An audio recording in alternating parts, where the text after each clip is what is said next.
नमस्कार। आकाशवाणी जयपुर अजमेर से प्रस्तुत है प्रादेशिक समाचार।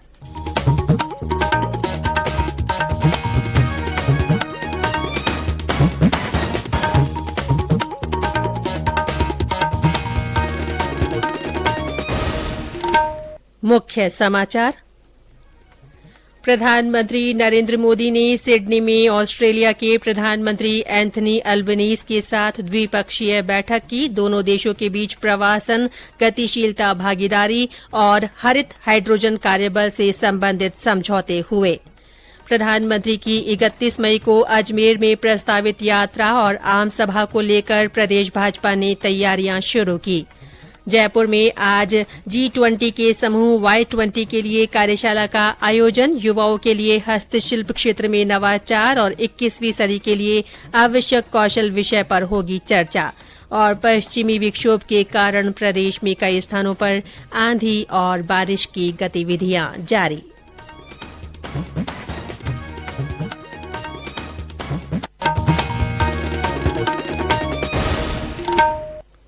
समाचारों के साथ मैं रितिका गुप्ता और अब समाचार विस्तार से।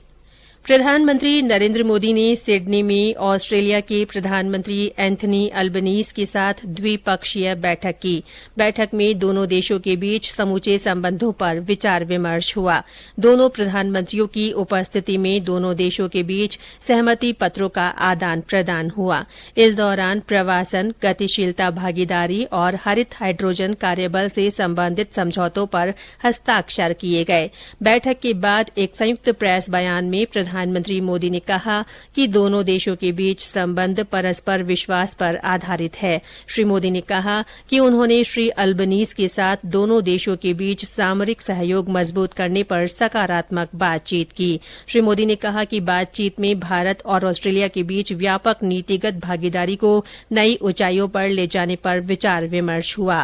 प्रधानमंत्री मोदी ने इस वर्ष क्रिकेट विश्व कप के लिए प्रधानमंत्री अल्बनीज और ऑस्ट्रेलिया के सभी क्रिकेट प्रेमियों को भारत आने का निमंत्रण दिया।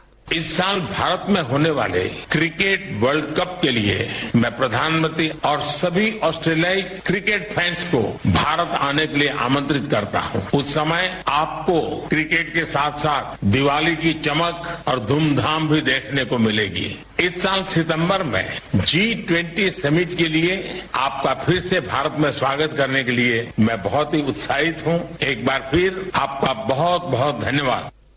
इस अवसर पर ऑस्ट्रेलिया के प्रधानमंत्री ने कहा कि दोनों देशों ने इस वर्ष भारत ऑस्ट्रेलिया व्यापक आर्थिक समझौते को जल्दी पूरा करने की साझी प्रतिबद्धता दोहराई। उन्होंने बेंगलुरु में ऑस्ट्रेलिया के नए वाणिज्य दूतावास खोलने की भी घोषणा की।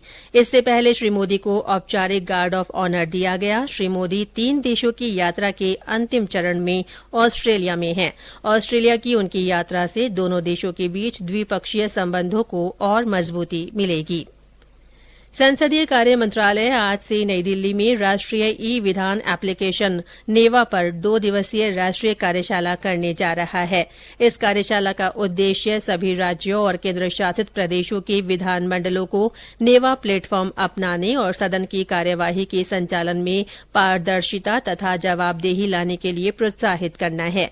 राष्ट्रीय ई विधान एप्लीकेशन सरकार के डिजिटल इंडिया कार्यक्रम के तहत 44 मिशन मोड परियोजनाओं में से एक है। इसका उद्देश्य सभी राज्य विधानमंडलों के कामकाज को डिजिटल हाउस में बदलकर पेपरलेस बनाना है।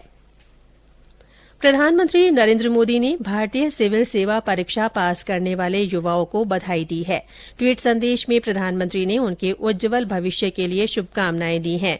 उन्होंने कहा कि ये राष्ट्र सेवा करने और लोगों के जीवन में सकारात्मक बदलाव लाने का बहुत ही रोमांचक समय है। प्रधानमंत्री ने कहा कि सिविल सेवा परीक्षा में असफल रहने वाले युवाओं की निराशा को वे समझते हैं। श्री मोदी ने कहा कि उन्हें और प्रयास करने का मौका मिलेगा। उन्होंने कहा कि देश भी उन्हें अपना हुनर और ताकत दिखाने के लिए कई अवसर प्रदान करता है।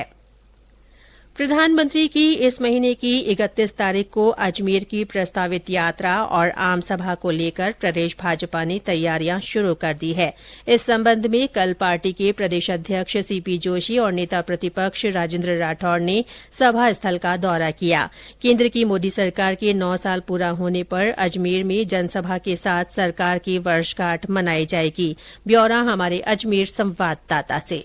मंगलवार को भाजपा के प्रदेश अध्यक्ष सीपी जोशी एवं नेता प्रतिपक्ष राजेंद्र राठौड़ ने सभा स्थल का जायजा लेकर यहां होने वाली व्यवस्था पर चर्चा की। इसके बाद दोनों नेताओं ने पार्टी के अन्य नेताओं एवं कार्यकर्ताओं की बैठक ली। बैठक में सांसद भागीरथ चौधरी, राज्यवर्धन सिंह राठौड़, सुखबीर सिंह जौनपुरिया, दिया कुमारी सहित अन्य नेता मौजूद थे। इस मौके पर मीडिया से बातचीत करते हुए जोशी ने कहा कि केंद्र की एनडीए सरकार के 9 साल पूरा होने पर अजमेर में जनसभा करके सरकार की वर्षगांठ मनाई जाएगी। यहां से प्रधानमंत्री 9 साल की उपलब्धियां लोगों को बताएंगे। उन्होंने कहा कि मोदी सरकार जन कल्याण एवं विकास को समर्पित रही तथा योजनाओं का लाभ सभी जरूरतमंदों को मिला है। जोशी ने कहा कि राजस्थान के मध्य में होने के कारण इस कार्यक्रम के लिए अजमेर को चुना गया है। माथुर, आकाशवाणी समाचार अजमेर। ये समाचार आकाशवाणी जयपुर अजमेर से प्रसारित किए जा रहे हैं। डिजिटलीकरण से उत्पन्न होने वाली चुनौतियों और अवसरों को समझने के लिए जयपुर स्थित विकास अध्ययन संस्थान और केंद्रीय युवा मामले और खेल मंत्रालय की ओर से आज एक कार्यशाला रखी गई है। ये कार्यशाला Y20 के लिए आयोजित की जा रही है, जो कि G20 के अंतर्गत एक समूह है। इस कार्यशाला में युवाओं के लिए हस्तशिल्प क्षेत्र में नवाचार और 21वीं सदी के लिए आवश्यक कौशल विषय पर चर्चा की जाएगी। इस कार्यक्रम में जयपुर के सफल युवा उद्यमी भाग लेंगे। कार्यशाला में आए सुझावों पर एक रिपोर्ट भी तैयार की जाएगी। प्रदेश में राशन डीलरों की समस्याओं के समाधान के लिए कमेटी का गठन किया जाएगा। खाद्य और नागरिक आपूर्ति मंत्री प्रताप सिंह खाचरियावास ने जयपुर में राशन डीलरों के प्रतिनिधि मंडल और उच्च अधिकारियों के साथ हुई बैठक के बाद ये निर्देश दिए। श्री खाचरियावास ने आश्वस्त किया कि राज्य सरकार राशन डीलरों की समस्या को गंभीरता से समझते हुए उनके समाधान के लिए सकारात्मकता के साथ विचार कर रही है। खाद्य मंत्री ने बताया कि राशन की दुकानों से वितरित होने वाली पीडीएस सामग्री के लिए दुकानों का समानीकरण किया जाएगा। शुरुआत में पाली जिले में इसे पायलट प्रोजेक्ट के रूप में चलाया जाएगा। बैठक में राशन डीलरों का कमीशन बढ़ाने और छीजत की भरपाई करने सहित विभिन्न मांगों पर चर्चा हुई। पश्चिमी विक्षोभ के कारण राजस्थान सहित देश के उत्तर पश्चिमी भागों में अगले 3 दिन तक आंधी और हल्की बारिश की संभावना बनी रहेगी। नई दिल्ली मौसम विभाग ने बताया कि कई इलाकों में आंधी तूफान के साथ हल्की से मध्यम वर्षा का अनुमान है। इस दौरान हिमालय क्षेत्र में बिजली चमकने के साथ साथ कहीं कहीं धूल भरी आंधी आ सकती है। इस बीच प्रदेश में कल भी कई स्थानों पर मौसम में बदलाव देखा गया। पूर्वी जिलों के साथ ही उत्तरी भागों में भी बारिश, मेघ गर्जन और आंधी चलने से जनजीवन पर असर पड़ा है। दौसा जिले में बारिश के साथ तेज अंधड़ से कई जगह बिजली आपूर्ति ठप हो गई। जिले के नामनेर गांव में दीवार गिरने से दंपति घायल हो गए। श्रीगंगानगर में देर रात आई आंधी के बाद बरसात से तापमान में गिरावट हुई। हनुमानगढ़ में रात में आंधी के बाद तेज बारिश हुई। चूरू के सहावा में बारिश के साथ ओले गिरने के समाचार हैं। जिले में लोगों को तेज गर्मी से राहत मिली है। इधर भरतपुर में गर्मी का असर बना हुआ है। गर्मी के साथ ही आग लगने की घटनाएं भी लगातार सामने आ रही हैं। जिले के बराखुर गांव में कल शाम एक मकान में लगी आग से मां और उसकी 2 बेटियां झुलस गईं। जिले के नगला जीवना में भी आगजनी की घटना हुई। वहां कई पशुओं के साथ कच्चा मकान और चारा जल गया। बीकानेर में भीषण गर्मी और लू के हालात बने हुए हैं। तेज गर्मी से मौसमी बीमारियों में लगातार इजाफा हो रहा है।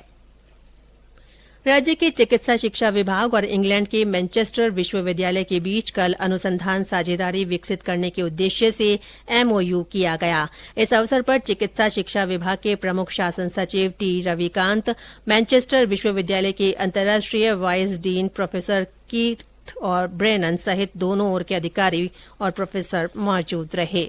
और अंत में मुख्य समाचार एक बार फिर। प्रधानमंत्री नरेंद्र मोदी ने सिडनी में ऑस्ट्रेलिया के प्रधानमंत्री एंथनी अल्बनीज के साथ द्विपक्षीय बैठक की। दोनों देशों के बीच प्रवासन, गतिशीलता, भागीदारी और हरित हाइड्रोजन कार्यबल से संबंधित समझौतों पर हस्ताक्षर किए गए। प्रधानमंत्री की 31 मई को अजमेर में प्रस्तावित यात्रा और आमसभा को लेकर प्रदेश भाजपा ने तैयारियां शुरू कर दी हैं। जयपुर में आज G20 के समूह Y20 के लिए कार्यशाला का आयोजन रखा गया है। युवाओं के लिए हस्तशिल्प क्षेत्र में नवाचार और 21वीं सदी के लिए आवश्यक कौशल विषय पर चर्चा होगी। और पश्चिमी विक्षोभ के कारण प्रदेश में कई स्थानों पर आंधी और बारिश की गतिविधियां जारी है। इसके साथ ही प्रादेशिक समाचार बुलेटिन समाप्त हुआ। नमस्कार।